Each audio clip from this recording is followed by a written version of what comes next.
Bienvenue aux Actualités TVCO. Au sommaire cette semaine, on fait le tour des dossiers avec le maire Michaël Pilote. Un hiver sombre en perspective pour les travailleurs saisonniers. Illumine Baie-Saint-Paul, présent au marché de Noël. 24e édition de Charlevoix au boulot. Et enfin, c'est le retour du festival Cuisine, Cinéma et Confidences. Bonne émission!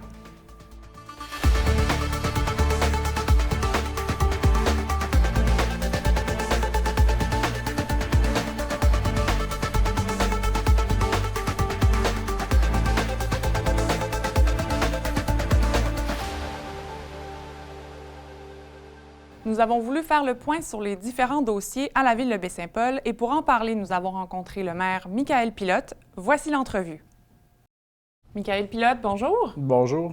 Commençons tout de suite par revenir sur le conseil municipal qui a eu lieu la semaine dernière, donc le 10, lundi le 10. Il y a le projet de la garderie du coin qui va aller de l'avant. Est-ce que vous pouvez nous parler un peu? Qu'est-ce que c'est ce projet-là, puis à quoi ça va ressembler là, dans les prochains mois? Oui, bien c'est ça. Dans le fond, les opérateurs de la garderie du coin, là, M. Larouche, entre autres, et sa collègue, Mme Tremblay, ont eu un permis du ministère de la Famille qui prévoit là, 44 places subventionnées, là, donc à 8,70 $, je crois, par jour. C'est quand même intéressant. Oui. On sait que le nombre de places en garderie, c'est un enjeu. Hein, c'est un enjeu qui est partout au Québec. C'est un enjeu qui est également présent ici à Baie-Saint-Paul. Oui. On manque de professionnels. Des fois, il y a des infirmières, des médecins, des enseignantes qui ne peuvent pas retourner sur le marché du travail parce qu'ils n'ont pas de garderie. Donc, quand ils sont venus nous voir à la ville de Baie-Saint-Paul et qu'ils nous ont parlé de leur projet de garderie, bien, c'est clair qu'on était en faveur de cela. Et là, actuellement, c'est une garderie, une installation qui va s'opérer là, entre les habitations du Havre, sur le boulevard Raymond-Mailloux, oui, et entre la clinique dentaire là, du Dr Turcotte. Donc, c'est un terrain qui appartient là, au Dr Turcotte et cette installation là, de garderie sera installée là, directement sur ce site. Et comment le choix de l'emplacement s'est fait? Ça allait de soi ou c'est vraiment eux qui vous ont approché?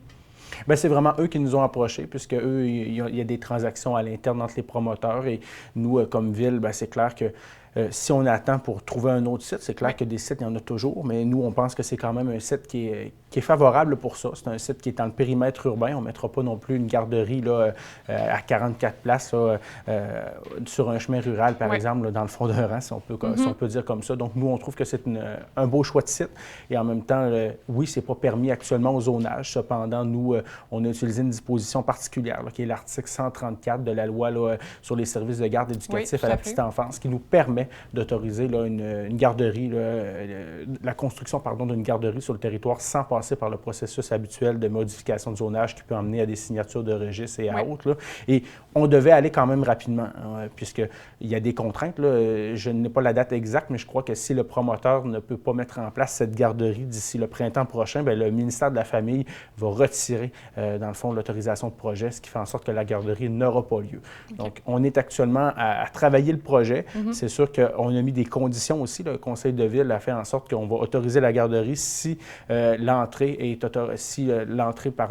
fait l'affaire de la ville, si on peut dire comme ça, et le stationnement. Donc, actuellement, on a des discussions entre les professionnels de la ville, le service d'urbanisme et du génie et les différents promoteurs. Et qu'est-ce qui a occasionné un certain mécontentement chez certains citoyens? Est-ce que c'est le fait qu'il n'y avait pas de consultation publique? Est-ce que vous savez un peu à ce niveau-là? Bien, qu'il n'y a pas de consultation publique, moi, c'est un argument que je balaie du revers de la main, puisqu'en même temps, il y a eu consulter les gens. Est-ce que c'est selon une formule habituel, peut-être pas, mais il y a quand même 2 membres du conseil municipal, 2 conseillers municipaux qui sont allés voir quand même là, les gens qui avaient des questionnements à ce niveau-là. Il y a eu des discussions, on a rencontré les promoteurs. Et lorsqu'on a fait la dernière rencontre du conseil municipal, je tiens à spécifier qu'il y a quand même eu une période où j'ai laissé les gens là, s'exprimer sur le sujet, poser leurs questions. Les gens ont intervenu. Ce qu'on entend, c'est surtout là, lié à la sécurité du secteur et à la qualité de vie. Là. Cependant, la sécurité du secteur, on l'a mentionné à maintes reprises, qu'on allait travailler aussi à sécuriser le secteur et qu'on n'autoriserait pas n'importe quoi non plus dans ce coin-là. Et lorsque j'arrive sur la qualité de vie, bien ça, je pense qu'une garderie, ça améliore justement la qualité de vie, de voir les enfants qui s'intègrent dans la société. Et je dis toujours que un citoyen qui a 2 ans, qui a 2 mois, qui a 6 ans, 20 ans, 40 ans, 80 ans ou 90 ans, tout le monde à la même place ici à Baie-Saint-Paul et c'est hors de question qu'on mette les générations dos à dos. Donc, on vit en communauté, on vit dans un collectif et je pense que tous et chacun peuvent amener là, à la qualité de vie de Baie-Saint-Paul. Tout à fait. Continuons dans les projets là, qui ont lieu ou qui sont en attente à Baie-Saint-Paul. Il y a le fameux Espace bleu dont on entend parler depuis presque 2 ans maintenant. Savez-vous où sont rendues les démarches à ce niveau-là? Bien, c'est sûr que oui, c'est un projet qu'on entend parler là, maintenant depuis plusieurs mois, voire des années. Il y a eu l'annonce officielle qui a été faite là, par l'ex-ministre de la Culture, Nathalie Roy, en juin dernier. Ça l'avance. C'est sûr qu'au niveau du contenu, c'est le musée là, de la civilisation là, de Québec là, qui est responsable de l'élaboration du contenu. Oui. Ça l'avance. On nous parle que ça sera là, au niveau régional là, pour rendre hommage à la culture charlevoisienne, les grands bâtisseurs aussi de notre secteur, tout ça. On n'a pas plus d'informations. Okay. On sait que ça travaille. On en aura certainement plus là, dans les prochains mois. Pour ce qui est du bâtiment en tant que tel, c'est la Société québécoise des infrastructures qui pilote le dossier. Présentement, il y a des travaux d'importance qui ont lieu, là, ce qui va occasionner aussi le déménagement de certains acteurs à l'intérieur de Maisons-Mères. Les travaux vont quand même bon train. Là. C'est sûr qu'il y a eu une problématique au niveau des gicleurs. On est dans un bâtiment qui est quand même là, assez ancien. Maisons-Mères, ça date depuis plusieurs années, ce qui fait en sorte qu'on doit... Ça vient rallonger un petit peu le plan, mais en même temps, le projet d'Espace bleu va bien, ça va se réaliser. C'est sûr qu'on dit toujours qu'il y a plusieurs chemins qui mènent à Rome. Là. On a peut-être un plus long chemin, un petit détour, mais en même temps, là, ça va quand même bon train et on va suivre ça de très près là, dans les prochaines semaines. Et on s'attend à garder le bâtiment, le même bâtiment. Là, il n'y aura pas de démolition ou de... On reconstruit tout à l'intérieur et on garde à l'extérieur. Est-ce que vous avez des nouvelles à ce niveau-là? Ce qui était important pour la Société québécoise des infrastructures, c'était de rénover à l'intérieur du bâtiment. Ce n'est pas une construction, c'est vraiment une rénovation par l'intérieur, mais c'est clair que pour que l'espace bleu soit, c'est en quelque sorte une sorte de musée, si on peut dire. Donc, pour que ça réponde vraiment à leur objectif, c'est clair qu'il va y avoir des travaux majeurs vers l'intérieur et la Société québécoise des infrastructures veut vraiment que le bâtiment de l'espace bleu soit autonome. Donc, il y a vraiment une déconnexion avec Maisons-Mères. Ils vont être à l'intérieur de Maisons-Mères, mais ça va être vraiment 2 entrées distinctes et ils vont être autonomes à l'intérieur de leurs murs. Est-ce qu'on sait à quel moment ça pourrait commencer les travaux ou même là, vous avancez pas? Je ne m'avancerai pas dans les dates, mais pour l'instant, la préparation pour l'Espace bleu, ça va bon train, mais on n'a pas encore le d'échéancier à ce niveau-là. Ça devrait se préciser prochainement d'ici la fin 2020. Tout à fait. Restons à Maisons-Mères. On sait qu'on n'a plus de directeur général. Il y a Jérémy Provencher qui a quitté son poste de superviseur. Est-ce qu'on sait à quel moment on va avoir des candidats? Est-ce que vous avez des candidats en liste en ce moment?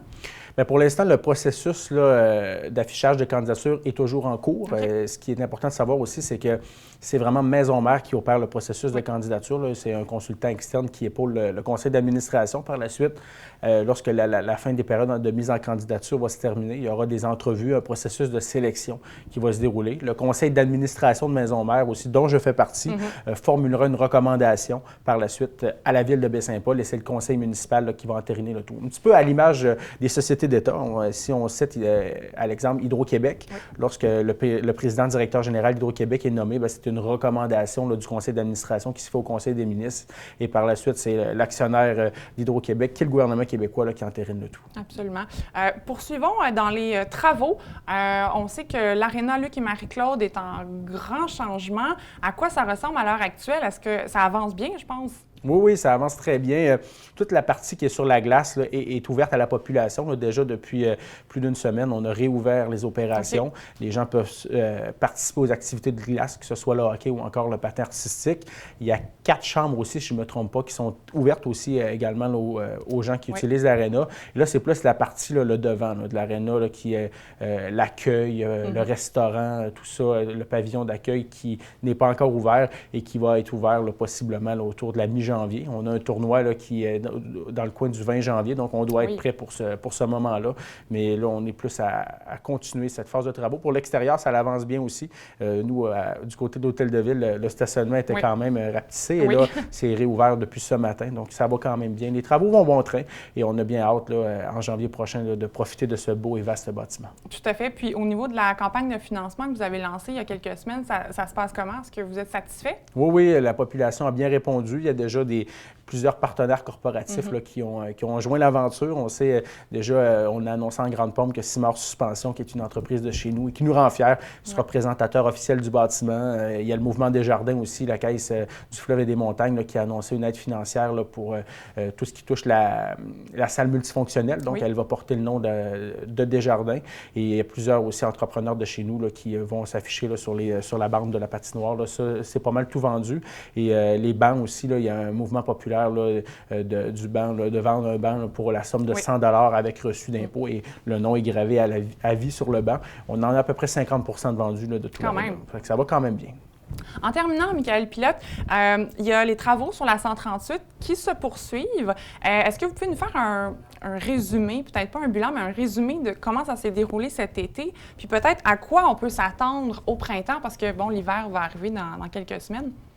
Bien, c'est sûr que les travaux ont débuté plus tard que prévu. Hein. On devait débuter le chantier autour du début mai et avec la grève là, des ingénieurs de l'État québécois, ça a fait en sorte de débuter le chantier le 5 juillet, ce qui a occasionné quand même des retards, mais ça s'est quand même bien déroulé. C'est sûr que des travaux routiers, ça apporte des inconvénients. C'est clair que les commerçants qui sont sur la 138 diraient peut-être le contraire de moi, mais c'est clair qu'on est à l'écoute. On le sait qu'il allait avoir des effets là, qui étaient là, indésirables, que ça allait avoir des impacts aussi là, sur les commerçants. On trouve ça dommage aussi, mais en même temps, on devait faire ces travaux-là. Les infrastructures souterraines aussi étaient dues pour être refaites. Donc, ça a été un bon chantier durant tout l'été. Actuellement, là, c'est pas mal tout pavé. Là, ça va bon train à ce niveau-là. On est sur les pistes cyclables aux abords aussi. On devrait terminer dans les prochains jours, prochaines semaines, d'ici la fin du mois d'octobre. Par la suite, ça va reprendre au début du printemps prochain, où là, il va y avoir plus l'aménagement paysager qui va s'effectuer et aussi les passerelles là, pour les cyclistes et pour les piétons là, dans le coin là, du pont qui est à côté là, du Hyundai Jean-Roch-Thibault. Puis donc, cet été, ça s'est quand même bien passé. Là, on avait peur au niveau des touristes qui arrivaient, qui allaient avoir, ou même des gens de Baie-Saint-Paul qui allaient avoir de la grogne.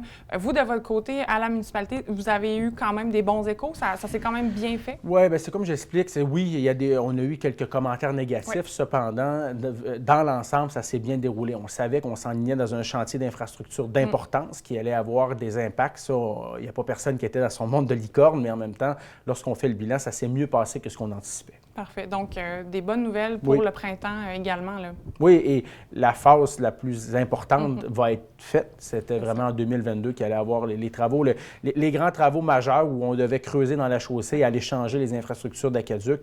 C'est fait. Fait que l'an prochain, ça va être des travaux beaucoup plus modestes que ce qu'on a connu cette année.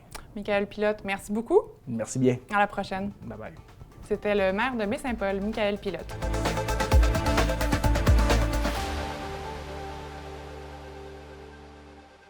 Les travailleurs d'entreprises saisonnières auront du mal à passer à travers l'hiver cette année.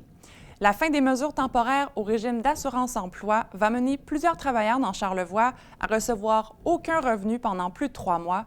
Voici le reportage. Aujourd'hui, les travailleurs saisonniers sont menacés de vivre dans la pauvreté parce que le gouvernement n'a pas tenu sa promesse de réformer le programme d'assurance-emploi. Le 17 octobre dernier, le mouvement Action Chômage de Charlevoix a tenu une conférence de presse afin de dénoncer l'inaction de la ministre fédérale de l'Emploi, de Développement de la main-d'œuvre et de l'inclusion des personnes en situation de handicap. En date d'aujourd'hui, nous avons reçu une centaine d'appels de travailleurs et travailleuses qui ne se qualifient pas à l'assurance-emploi parce qu'ils n'ont pas les 700 heures requis ou que leurs prestations sont amputées parce qu'ils n'ont pas les 22 meilleures semaines requises. Comment ça fonctionne? C'est le taux de chômage d'une région qui établit les critères du nombre d'heures pour se qualifier, du nombre de semaines payables et du taux de prestation que l'on reçoit pour une région donnée. Et, puisqu'il est calculé chaque mois par Statistique Canada lors d'un sondage, il varie et devient imprévisible. Actuellement, le taux de chômage dans Charlevoix correspond à 5,2 %, incluant le Bas-Saint-Laurent et la Côte-Nord. Alors que dans les grands centres comme la région de Québec, on parle de 2,5 %. Pourtant, le nombre d'heures nécessaires pour se qualifier est le même, 700 heures.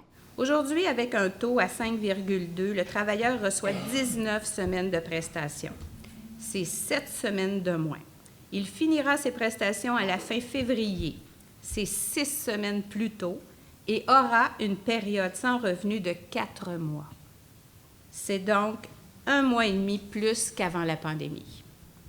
Mais ce n'est pas tout puisqu'il y aura un impact monétaire sur le calcul du montant de prestation. À 10,4, c'est du taux de chômage, on prend les 17 meilleures semaines pour établir le taux de prestation. Présentement, à 5,2, on prend les 22 meilleures semaines. Donc, si le travailleur n'a que 15 semaines, on va quand même diviser le total de son revenu brut par 22. Des répercussions majeures sont à prévoir pour les entreprises saisonnières et les travailleurs. Comme employeur, quand nous avons appris la nouvelle mesure, surtout en ces temps difficiles d'après-pandémie, de penser perdre encore des employés serait catastrophique pour l'industrie. Imaginez une fermeture, comme moi, je parle pour mon cas, présentement, on ferme dans une semaine le 23 octobre par manque de tourisme. La réouverture, on réouvre le 12 décembre parce que le ski va commencer. Et que la moitié de mes employés sont obligés d'aller ailleurs parce qu'il n'y aura pas leur assurance-emploi pendant 5 ou 6 semaines. Sûrement que la moitié reviendront pas ou resteront peut-être à leur autre emploi. Donc, pensez réouvrir de la restauration, un centre de santé, de l'hébergement ou tout ce que vous désirez parce qu'ils n'ont pas réussi à faire leurs 700 heures. Imaginez le stress pour l'employeur, pour l'employé bien sûr, mais qui se fait sentir depuis cette annonce. Chaque travailleur paie son assurance-emploi et a le droit d'avoir assez de semaines assurables. On veut relancer l'économie au Québec, mais avec ce programme, ce n'est pas du tout ce qu'on fait. Je suis un employé du Massif et je suis un employé de Fanny. Et à 2 jobs, j'arrive même pas à me qualifier, évidemment, à 700 heures semaine. Je les aurais autrement, mais depuis le changement, je les ai pas. Et on ne demande pas grand-chose, on demande une période. Comme c'est le mois de novembre, c'est mort. On le sait, tout le monde, les mois de novembre, les mois d'avril, ça peut être une période de 4 à 6 semaines. Mais au moins combler ces semaines-là avec un certain revenu, même si ce n'est pas un plein revenu, nous, on sait qu'on retourne au travail.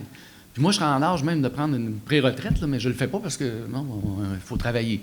La fin des mesures temporaires au régime d'assurance-emploi accentue l'appauvrissement des travailleurs saisonniers, selon la députée Caroline Desbiens. Les semaines et les mois qui s'en viennent pour plusieurs travailleurs, c'est des mois de précarité, c'est des mois où on va probablement vider les petits bas de laine qu'on peut avoir et qu'on est sans recours. Ces gens-là sont sans recours, sans voix. Et c'est pour ça qu'on est là ce matin, pour leur donner une voix. Leur donner une voix également parce que moi, cette voix-là, je la porte au Parlement d'Ottawa. D'ailleurs, ça fait plusieurs semaines qu'on consacre les périodes de questions, au moins 4 questions sur 6, parfois sur 7, mais au moins 4 questions qui vont vers la ministre pour l'assurance-emploi. Ce qu'on constate, c'est qu'elle ne comprend pas ou qu'elle ne veut pas entendre. Ça reste à déterminer, je ne suis pas dans sa tête, mais qu'elle ne comprend pas la situation. Une réforme complète pour moderniser le programme de l'assurance-emploi est demandée par le mouvement Action Chômage de Charlevoix. Il est urgent que le gouvernement fasse la réforme de l'assurance-emploi. Puis ici, je n'ai pas nommé les autres problèmes de l'assurance-emploi, mais celui-ci est majeur présentement et c'est urgent parce qu'on a bien des travailleurs qui ont plus de revenus aujourd'hui, là. Ils n'en ont plus de revenus. La table est mise pour les futures discussions, mais le temps presse. Le Bloc québécois poursuit ses démarches en Chambre et espère que les choses vont bouger prochainement. L'Association des gens d'affaires de Baie-Saint-Paul a lancé la programmation Illumine Baie-Saint-Paul. Le co-directeur Pierre-Laurent Salin de l'Étoile nous explique.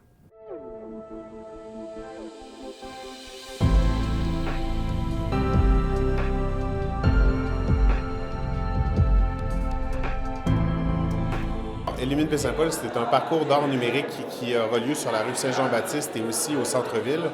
Et dans le fond, ça a lieu en même temps que le marché de Noël. On a voulu bonifier l'expérience du marché de Noël en amenant les gens sur la rue Saint-Jean-Baptiste parce que depuis que le marché de Noël n'est plus sur la rue, c'était un petit peu éteint comme atmosphère. Donc là, on a décidé d'organiser cette exposition d'art numérique gratuite qui va avoir lieu tous les soirs du lundi du 2 au 11 décembre.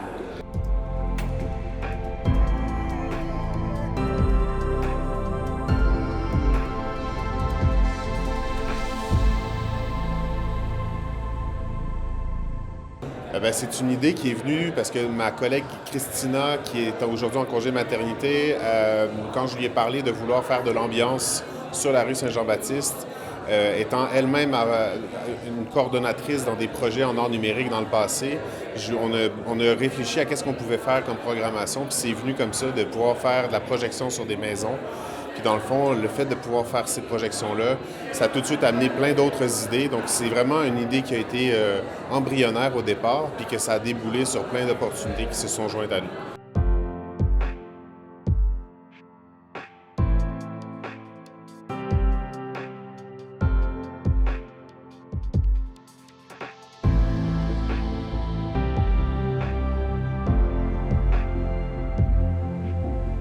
Nous, on voulait que le marché de Noël aille sur la rue Saint-Jean-Baptiste, mais sans le déplacer sur la rue. Donc, vu que la rue Saint-Jean-Baptiste a de chaque côté des belles cabanes et des belles maisons patrimoniales, on s'est dit qu'il suffirait de lui apporter une atmosphère. Et l'art numérique est venu prendre sa place au travers de tout ça. Nous, notre importance, c'est que Baie-Saint-Paul rayonne, puis que Baie-Saint-Paul soit un beau territoire pour entreprendre puis pouvoir faire des affaires.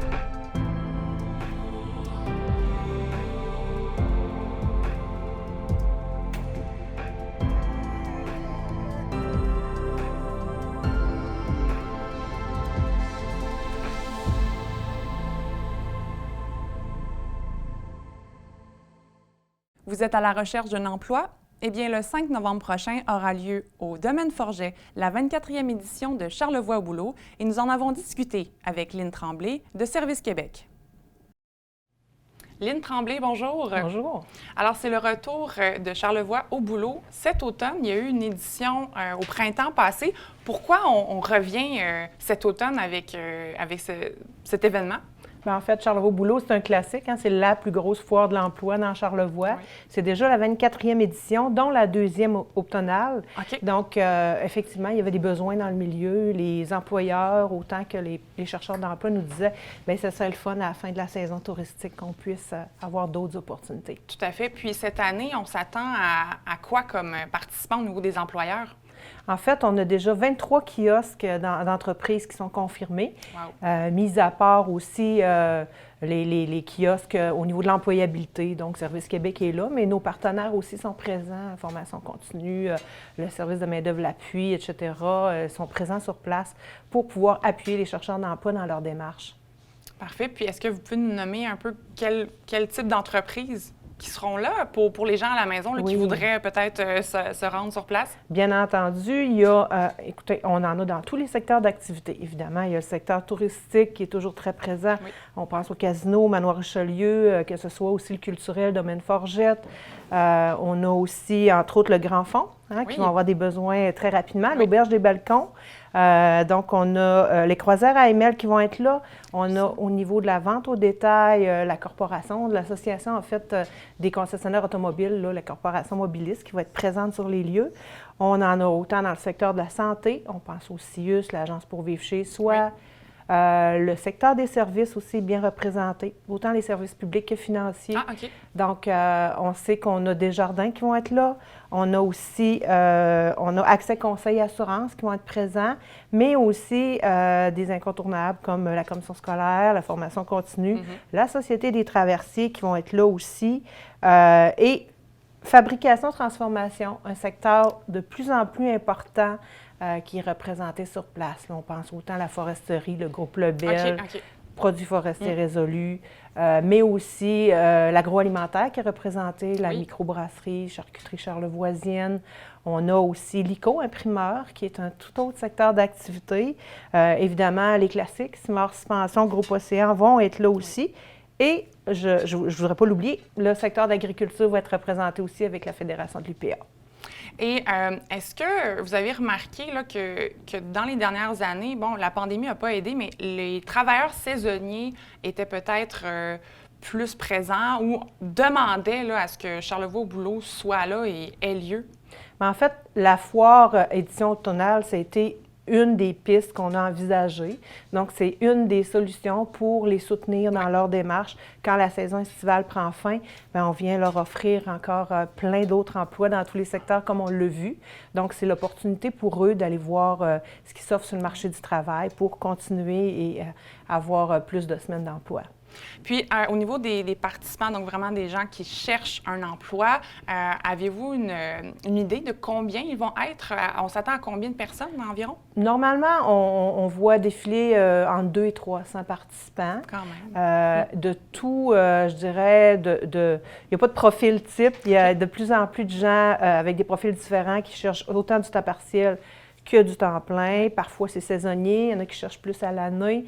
On peut avoir des étudiants, des travailleurs expérimentés. Bref, on a des gens qui cherchent aussi à améliorer leurs conditions, qui veulent changer, se réorienter d'un autre secteur. On le voit de plus en plus aussi. Donc, je dirais que c'est ouvert vraiment à tout le monde. Et quand on va à Charlevoix au boulot, est-ce qu'on s'attend à avoir des informations ou on s'attend à pouvoir peut-être avoir un emploi là, le jour même? Bien oui, effectivement, c'est intéressant ce que vous amenez là parce qu'au début, je me souviens très bien, les premières éditions, on essayait de convaincre les employeurs d'embaucher dès maintenant sur place, que les gens repartent avec un emploi en poche. Mais aujourd'hui, on n'a plus besoin de leur dire.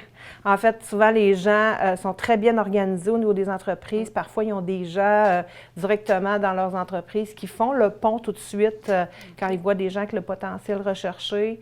Ils n'hésitent pas, les employeurs. Ils font tout de suite la suite. Parfois, ils réfèrent directement à d'autres personnes qui les passent en entrevue très rapidement sur les lieux de travail.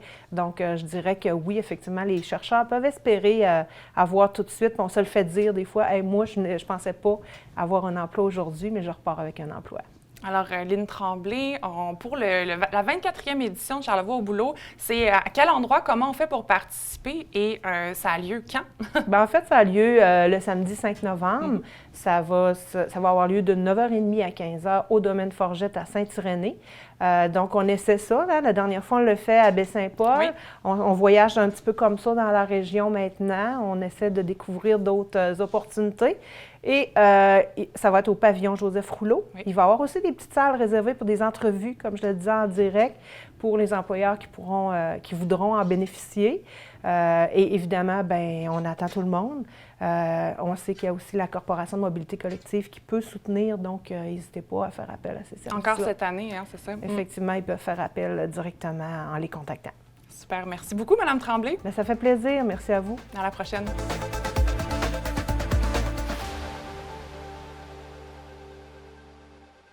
Cette année, le festival Cuisine, Cinéma et Confidences revient à Baie-Saint-Paul du 4 au 7 novembre prochain.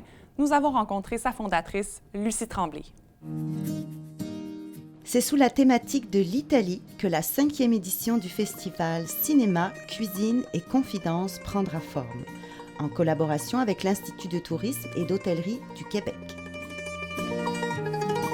Sentir l'Italie autour de la table, puis faire les rencontres entre les produits d'ici, de là-bas, ça va être tellement appétissant. Puis en plus de ça, bien, on sait aussi que l'Italie, pas juste au niveau de la table, mais au niveau du cinéma, hein, c'est un pays qui a marqué l'histoire de notre cinéma. Donc ça a été un vrai plaisir de jouer avec cette thématique-là cette année. L'ambitieuse programmation a débuté pour un coup de cœur cinématographique pour la fondatrice Lucie Tremblay. Je prends l'exemple, le film Big Night de Stanley Tucci, et puis qui est un des films justement qui va inspirer le gala du samedi soir avec l'ITHQ qui va faire le repas de cet événement, de cette soirée-là, excusez-moi. Et puis, Stanley Tucci, ce film-là, Big Night, pour moi, a toujours été un film culte. Puis je me disais, un jour, là, j'aimerais tellement pouvoir le présenter et pouvoir faire un repas inspiré de ce film-là. Et lorsque j'en ai parlé avec l'équipe de l'ITHQ, Lisa Frula et Paul Gaccia, qui est italien, le directeur de l'Institut, évidemment, maniaque de cinéma aussi, puis elle dit, Lucie, nous autres, là, moi j'embarque avec toi, là, main dans la main, on fait un festival spécial Italie, et puis Big Night, lui aussi, c'était son film. Donc au départ, ça a été comme une rencontre un peu informelle. Puis après ça, bien, on a fouillé, on a la collaboration de l'Institut culturel d'Italie au Canada, Sandro Capelli, puis là, ils sont venus l'année dernière, sont venus s'imprégner du festival, puis on dit, OK, on embarque, on veut collaborer avec Charlevoix, on veut créer cet événement-là à la saveur de l'Italie. Un menu haut en couleurs, gastronomique, avec des chefs de renom d'ici et d'ailleurs. Quand est-ce qu'on va avoir un repas, comme je prends le repas, tu sais, avec la merveilleuse équipe des Faux Bergers, la Louve, Émile Tremblay, qui est notre chef du volet gastronomique, avec Sylvain Dervieux, avec leur équipe de sommeliers, qui vont travailler on va avoir les chefs de Portland, les 3 meilleurs restaurants du mois. À notre avis, nos 3 coups de cœur, là, Chaval, Santon Provision, ainsi que chez Walker à Cape Nedic. Donc, cette équipe-là de chefs, restaurateurs s'en viennent ici, vont travailler avec Émile et Sylvain pour faire un repas unique qui va être inspiré du film Les chasseurs de truffes. Quand est-ce qu'on va se retrouver avec Guillaume Saint-Pierre du Batuto à Québec, meilleur restaurant de Laurier de la gastronomie. Pasquale Vary. Bon, évidemment, sa réputation n'est pas à faire. Après ça, j'ai Pierre-Olivier Ferry de l'atelier culinaire à Kamouraska, qui lui est un spécialiste, entre autres, de la gelato, qui a gagné à l'émission Les Chefs. Bon, quand est-ce qu'on va se retrouver à aller faire? Vous allez voir là, la table, le repas, inspiré encore une fois, regardez, allez voir Big Night, ça va être meilleur, de s'inspirer de ça. Et le dimanche, on crée quelque chose d'unique, encore une fois, là, avec le chef Patrick Dubé, à l'hôtel de Germain, mais avec Nathalie Choquette, Francis Reddy, Steve Michaud, un pianiste. Et puis, parce que quand on parle d'Italie, cinéma, bouffe, opéra, bouffe, donc on crée en harmonie, en accord, en symbiose avec le chef, le repas, un événement tout à fait spécial. Plusieurs ateliers seront également offerts tout au long de cette fin de semaine gourmande. Cette année, je pense que les ateliers prennent une grande dimension sur l'art de faire la pizza, sur les huiles d'olive, sur le fromage. J'ai Sœur Angèle Sœur Angèle qui vient, puis avec Lisa Froula qui va nous faire un atelier sur le tiramisu. On a vraiment un maître Pezzello qui va faire des ateliers, là, mais vraiment en profondeur de 2 heures sur la pizza. Bon, évidemment, les repas, les activités. Donc, ça sent bon tout ça. Des films cultes comme Le Parrain sauront rassasier les cinéphiles. On se promène dans le temps. Donc, autant avec des succès, un des grands classiques qui est d'Américain à Rome, qui date de 1956, qui est un bijou avec quoi qu'on va fermer le festival. On a aussi la chance d'accueillir Paolo Cagana, qui vient présenter son documentaire. Il vient d'Italie, un documentaire qu'il a fait ici au Québec sur un boucher italien qui s'est installé sur la Côte-Nord. Et puis, on a la chance d'avoir Pierre Curzi, qui a participé au documentaire, qui va être ici avec nous pour répondre aux questions des gens. Pour en connaître davantage ou pour se procurer un billet, rendez-vous sur la page web de l'événement. C'est tout pour ce bulletin. J'espère que ça vous a plu. Au nom de toute l'équipe, portez-vous bien et je vous dis à la prochaine.